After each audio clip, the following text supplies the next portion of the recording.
हरे कृष्णा। आज हम आपको नरसिंहदेव भगवान अवतार के बारे में बताएंगे। कश्यप की अनेक पत्नियों में से एक थी दिति। दिति के दो पुत्र थे, हिरण्यकशिपु और हिरण्याक्ष। जब पृथ्वी का उद्धार करने के लिए भगवान विष्णु के 12 अवतार ग्रहण किया, तब हिरण्यकशिपु के भाई हिरण्याक्ष का वध करके उनके भाई की मृत्यु हिरण्यकशिपु कुपित होकर भगवान का द्वेषी हो गया। वह विष्णु को प्रिय लगने वाले सभी शक्तियों, देवता, ऋषि, पितर, ब्राह्मण, गौ, वेद तथा धर्म से भी द्वेष करता था और उन्हें उत्पीड़ित करता। हिरण्यकशिपु दैत्यों का महाबली राजा बन गया। वो भगवान विष्णु से बदला लेने के लिए ब्रह्मा जी की तपस्या के लिए जंगल में चले गया। उस समय उनकी पत्नी गर्भवती थी। उसने 10,000 साल तक एक ही पांव में तपस्या करके ब्रह्मा से यह वर प्राप्त किया था। पहले तो हिरण्यकशिपु बोले, मुझे अमर बना दो। ब्रह्मा जी बोले, अमर तो मैं भी नहीं हूँ, मैं यह वर तुम्हें नहीं दे सकता हूँ, तुम और वर मांग सकते हो। फिर हिरण्यकशिपु अपनी आसुरी दिमाग लगाया और बोला कि मुझे कोई भी मनुष्य, स्त्री, देवता, पशु पक्षी, जलचर और आपकी सृष्टि से बनी हुई कोई भी वस्तु से न ही मैं दिन में मरूं, न ही मैं रात में मरूं, न घर के बाहर, न घर के भीतर, किसी प्रकार के अस्त्र शस्त्र जो आपके सृष्टि के अंदर है, ये वर दे दो। फिर ब्रह्मा जी ने तथास्तु करके अपने लोक को चले गए। यह वरदान प्राप्त कर हिरण्यकशिपु अपनी अमरता के उन्माद में सब पर अनेकों प्रकार से अत्याचार करने लगा। इस प्रकार वह हजारों वर्ष तक सबको त्रस्त करता रहा। जब हिरण्यकशिपु जंगल में तपस्या में था, उस वक्त देवताओं के राजा इंद्र ने दैत्य लोक में आक्रमण कर दिया और देवराज इंद्र ने हिरण्यकशिपु के महल में प्रवेश करके उसकी पत्नी कयादु को बंदी बना लिया। उस समय कयादु गर्भवती थी, इसलिए इंद्र उसे साथ लेकर अमरावती की ओर जाने लगा। रास्ते में उनकी देवर्षि नारद से भेंट होगी। नारद ने पूछा, देवराज इसे कहाँ ले जा रहे हो? इंद्र ने कहा, देवर्ष, इसके गर्भ में हिरण्यकशिपु का अंश है, उसे मारकर इसे छोड़ दूंगा। यह सुनकर नारद जी ने कहा, देवराज, इसके गर्भ में बहुत बड़ा भगवत भक्त है, जिससे मारना तुम्हारी शक्ति के बाहर है, अतः इसे छोड़ दो। नारद जी के कथन का मान रखते हुए इंद्र ने कयादु को छोड़ दिया और अमरावती चले गए। नारद जी कयादु को अपने आश्रम पर ले आए और उसे बोले, बेटी, तुम यहाँ आराम से रहो जब तक तुम्हारा पति अपनी तपस्या पूरी करके नहीं लौटता।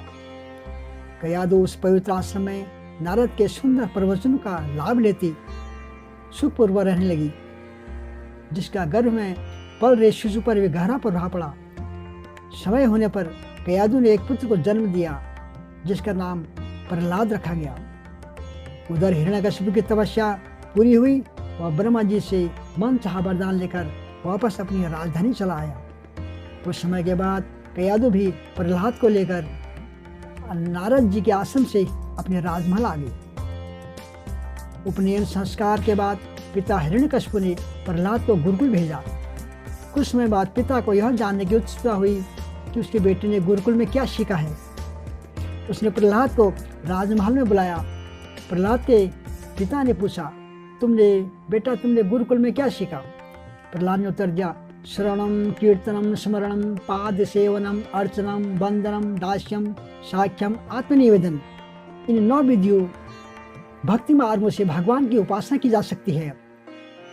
इस प्रकार हिरण्यकशिपु ने प्रहलाद पे कई जुल्म किए। पहाड़ से गिराया, सर्पों के जाल में डाला, समुद्र में डुबाया, होली के साथ आग में जलाया। सारे कष्ट देते हुए भगवान विष्णु भक्त प्रहलाद की रक्षा करते रहे।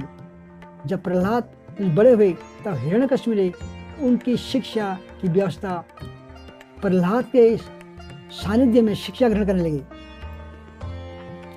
एक दिन हिरण्यकशिपु ने अपने मित्र के साथ सभा में बैठा हुआ था। उसी समय प्रहलाद अपने गुरु के साथ वहां आए। प्रहलाद को प्रणाम करते देख हिरण्यकशिपु ने उसकी अपनी गोद में बिठाकर दुलार किया और कहा, वत्स, तुमने अब तक अध्ययन में निरंतर तत्पर रहकर जो कुछ सीखा, उसमें कुछ अच्छी बात सुनाओ। तब प्रहलाद जी बोले, पिताजी, मैंने अब तक जो कुछ सीखा है उसका सारांश आपको सुनाता हूँ। जो आदि मध्य और अंत से रहित अजन्मा वृद्धि क्षय से शून्य और अच्युत है, समस्त कारणों के कारण तथा जगत की स्थिति और अंतकर्ता उन हरि को मैं प्रणाम करता हूँ।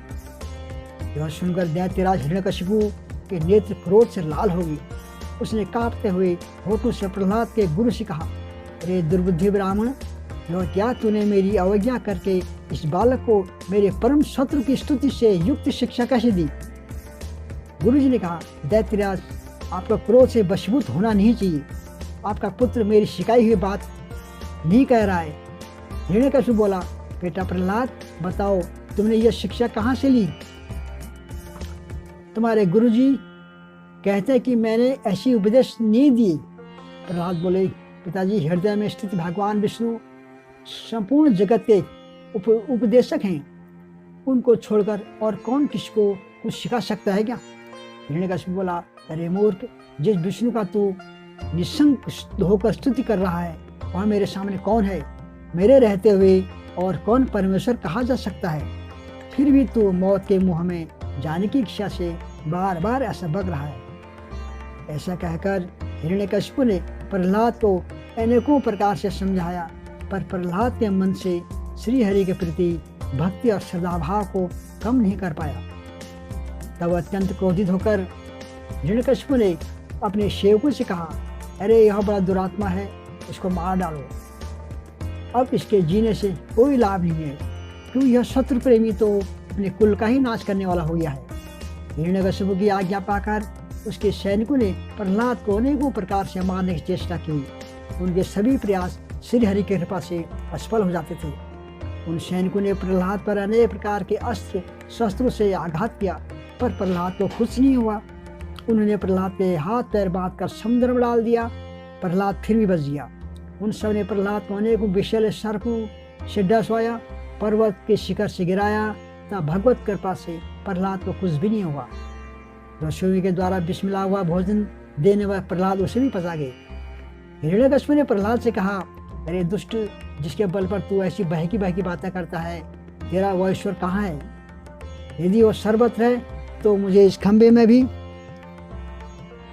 दिखाई दे रहा है।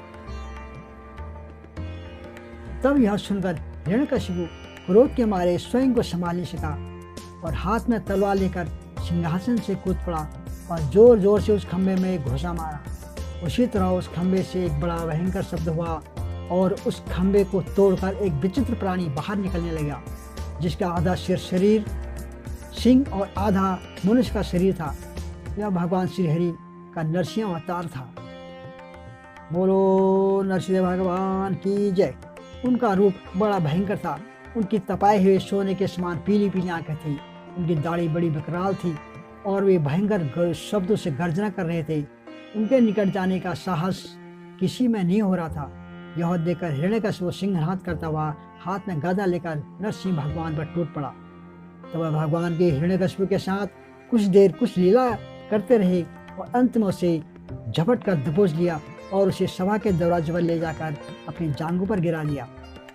और समय था संध्या वेला, न दिन न रात, आकाश में न धरती पे अपनी गोद में, न कोई हथियार अपने नाखून से, अंदर न बाहर दहलीज पे, न आदमी न औरत, जानवर, ये तो आधे नर आधे सिंह हैं।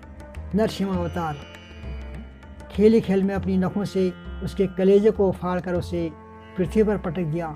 फिर वहाँ उपस्थित अन्य असुरों और दैत्यों को खदेड़ खदेड़ कर मार डाला। उनका क्रोध बढ़ता ही जा रहा था। हिरण्यकशिपु की ऊंची सिंहासन पर विराजमान हो गई। उनकी क्रोधपूर्ण मुखारबिंद की देखकर किसी को भी उनके निकट जाकर उनको प्रसन्न करने का साहस नहीं हो रहा था। हिरण्यकशिपु की मृत्यु का समाचार सुनकर उन सभा में ब्रह्मा, इंद्र, सभी देवगण, ऋषि मुनि, नाग, गंधर्व आदि और थोड़ी दूर पर स्थित होकर सभी ने अंजलि बांधकर भगवान की अलग अलग स्तुति की। और भगवान नरसिंहदेव शांत नहीं हुए। तब देवताओं में माता लक्ष्मी को उनके निकट भेजा। भगवान ने उग्र रूप को देखकर वे भी भयभीत हो गई। तब ब्रह्मा जी ने प्रहलाद कहा, बेटा, तुम्हारे पिता पर ही तो भगवान क्रुद्ध हुए थे, अब तुम ही जाकर उनको शांत करो। तब प्रहलाद भगवान के समीप जाकर हाथ जोड़कर साष्टांग भूमि पर लेट गए और उनकी स्तुति करने लगे। बालक प्रहलाद को अपने चरणों में पड़ा देखकर भगवान दयार्द हो गए और उसे उठाकर गोद में बैठा लिया। प्रेम पूर्वक बोले, वत्स प्रहलाद, तुम्हारे जैसे एकांत प्रेमी भक्त को यद्यपि किसी वस्तु की अभिलाषा नहीं रहती, पर फिर भी तुम केवल एक मनवंतर तक मेरी प्रसन्नता के लिए इस लोक में दैत्याधिपति के समस्त भोग स्वीकार कर लो। भोग के द्वारा पुण्य कर्म के फल और निष्काम पुण्य कर्म के द्वारा पाप का नाश करते हुए समय पर शरीर का त्याग करते समस्त बंधनों से मुक्त होकर तुम मेरे पास आ जाओगे। देवलोक में भी लोग तुम्हारी विशुद्ध कीर्ति का गान करेंगे। यह कहकर भगवान नरसिंह वहीं अंतर्धान हो गई। विष्णु पुराण में पराशर जी कहते हैं, भक्त प्रहलाद की कहानी जो कोई भी मनुष्य सुनता है उसके पाप शीघ्र ही नष्ट हो जाते हैं। पूर्णिमा, अमावस्या, अष्टमी और द्वादशी को इसे पढ़ने से मनुष्य को गोदान का फल मिलता है। जिस प्रकार भगवान ने प्रहलाद की सभी आपत्तियों से रक्षा की, उसी प्रकार सर्वदा उसकी भी रक्षा करते हैं जो इनका चरित्र गुणगान सुनता है। हरे कृष्णा।